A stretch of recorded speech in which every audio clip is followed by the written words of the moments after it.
कैसे हो आप सब। आज मैं जिस विषय पर बात करूंगी उसको कोई एकदम से नाम देना सही नहीं होगा।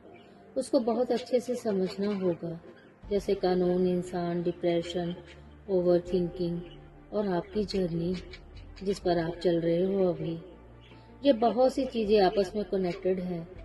यदि मेरी बातें आपके भीतर कुछ जगाती है, आप मेरी ऊर्जा से जुड़िए अपने कमेंट, अपनी लाइक के थ्रू, और जो प्रकृति मुझे बताती है सब आपके साथ शेयर करूंगी। मेरा आज का विषय है कानून जिंदा है पर इंसान, डिप्रेशन, अकेलापन, ओवर थिंकिंग के बारे में। इस विषय को मैं एक ही नाम से व्यक्त नहीं कर सकती हूँ, इसको 2 और 3 नामों में व्यक्त करूंगी।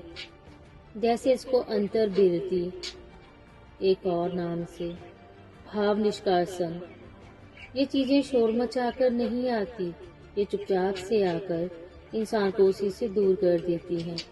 सब कुछ ठीक होते हुए भी भीतर से कुछ टूट रहा होता है जैसे। और सबसे खतरनाक ये है कि अक्सर लोग मुस्कुराते चेहरों के पीछे की खामोशी पढ़ नहीं पाते। वे बिना दर्द रोते हैं रातों को।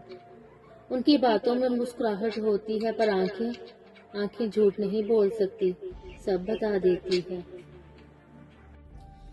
कभी कभी लाइफ में एक ऐसा फेज आता है जैसे आप बहुत पेन, दर्द, अकेलेपन से गुजर रहे हो। ये बाहर की बात नहीं, भीतर की बात है। बाहर सब है, ठीक है, पर भीतर एक खाली कोना। कई बार ऐसे होता है, ये इसलिए होता है बाहर की दुनिया में मजा थोड़ा कम हो जाता है। पुरानी पहचानें हैं जो वो टूटने लगती हैं। कई बार इसको बाहरी नाम देना, डिप्रेशन कहना सही नहीं होता। ये पुराने झूठों से अलग होना। और कई बार इंसान को समझ आने लगता है जो पकड़ रहा है वे स्थायी नहीं। जैसे रिलेशनशिप्स, सक्सेस और इमेजेस, ये सब टेम्परेरी तो है, आज है कल नहीं। फिर यही दर्द सच की तरफ धकेल सकता है। आपकी एनर्जी डाउन लगती है अकेलेपन और दर्द के कारण। इससे शरीर भारी सा, मन नीरस। इस अवस्था में जो होता है होने देना है, इसकी कोई फिक्र नहीं करनी। कुछ बातों का समझना भी जरूरी है। कई बातें शारीरिक, हार्मोनल या केमिकल इम्बैलेंस की वजह से भी हो जाती हैं। कोई जीवन में स्ट्रेस, ट्रॉमास, यदि नींद बिल्कुल टूट रही हो, जीवन बेकार सा लगने लगे, नेगेटिव थॉट इतने की कंट्रोल से बाहर ही हो जाएं, तब डॉक्टर या थेरेपिस्ट से बात करना जरूरी है।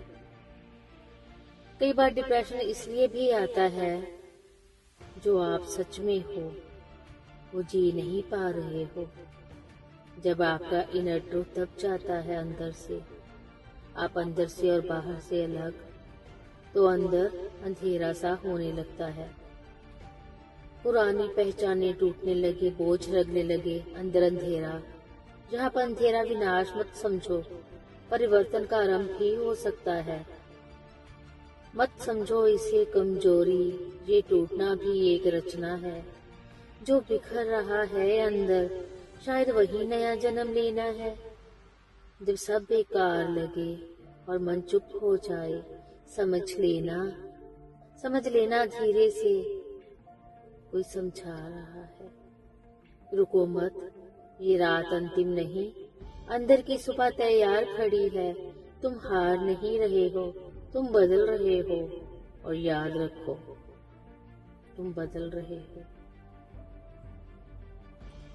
ऐसा भी होता है, ये भी देखो, जब तुम किसी चीज को करते करते, खोते खोते थक जाते हो, रुक जाते हो, और थोड़ी दूर पर ही जमीन के नीचे हीरे तुम्हारा इंतजार कर रहे होते हैं। डिप्रेशन को बीमारी मत समझो, मत रुको।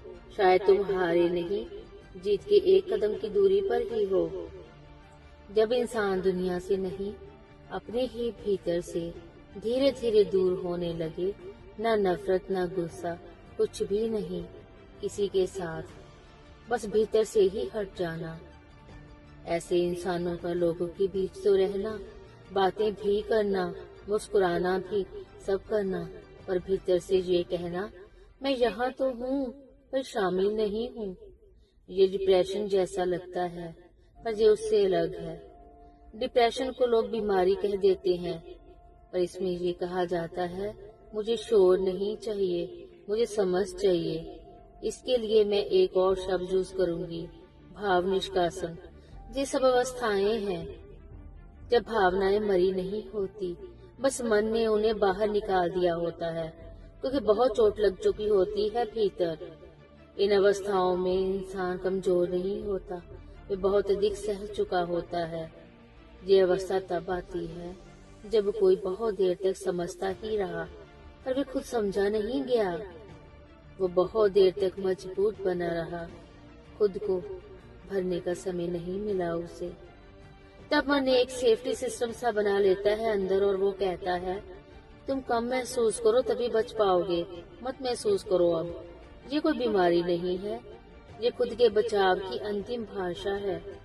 इस सिचुएशन में सब लोग ये कहते हैं पॉजिटिव सोचो, खुश रहो, बाहर निकलो इन चीजों से, पर मेरे लिए ये सबसे बड़ी भूल है ऐसे कहना। ये जो अवस्था है ये सलाह से नहीं, उसे सलाह मत दो, सुरक्षा से ठीक होगी। वो सुरक्षित महसूस करे। बाहर आने का रास्ता धीमा है पर स्थायी है। उसको ये मत कहो तू कह कि मैं ठीक हूँ, वो जो है वो कहे मैं ठीक नहीं हूँ।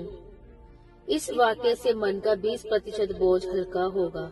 दर्द को भी नाम दो, जैसे हम शब्द देते हैं हर चीज को। ये अवस्था सुखद है। मैं ये तो नहीं कहूंगी कि ये सब अच्छा है, लेकिन ये बेकार भी नहीं होगी। ये सब झूठ छीन लेती है, नकली रिश्ते भारी लगने लगते हैं, दिखावा थकान लगते रहता है। बचना है इससे। उन्हीं को ये अवस्था छूती है। ये आपको तोड़ती और बदलती नहीं। हाँ, पहले जैसे नहीं रह पाते। ये इच्छा भी है जब आप हर बात सह नहीं पाओगे, अब आप खुद को नजरअंदाज भी नहीं कर पाओगे। फिर ये सेल्फ रिस्पेक्ट की शुरुआत है। अच्छा कैसे लगेगा आपको जो हुआ आपके साथ?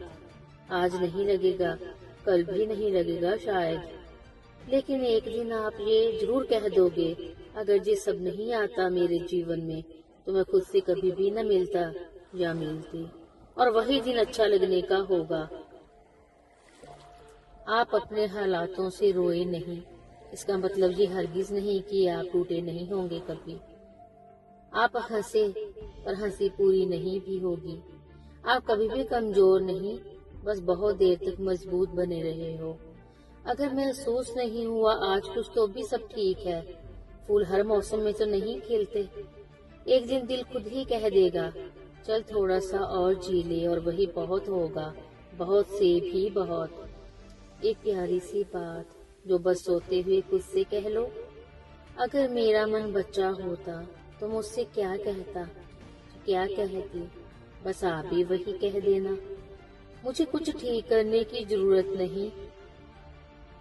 धीरे धीरे सांसों को लो, दिल से बोझों को उतार दो। आज नहीं तो कल सही, खुद से ही इकरार दो। थक गए हो आप थोड़ा सा, हारे नहीं हो, बस जरा सा ठहर लो, बस थोड़ा सा ठहर लो। जैसे इंसान कई बार बोझ सा लगे उसको प्रोसेस नहीं कर पाता, इसलिए वे फिर थोड़ा सा एनर्जी सेविंग मोड में चला जाता है। जैसे मान लो मोबाइल फोन ओवरहीट होने पर स्विच ऑफ हो जाता है। ये कोई कमजोरी नहीं, प्रोटेक्शन है। रिएक्ट करना नहीं है, ये किसी को बताना भी नहीं है कि मैं उदास हूँ, बस फील करना है, सब कुछ देखना है। कुछ लोग रोकर, कुछ चीख कर और कुछ साइलेंस में किसी से कुछ नहीं कहते। बाहर कोई रिएक्शन नहीं, बस अंदर गहरा सन्नाटा। उस उदासी के पीछे अनकही इंटेलिजेंस होती है। आप जो समझ लेते हो समझा नहीं पाते, और जो सच दिखता है वो कोई समझ नहीं पाता आपके सिवाय।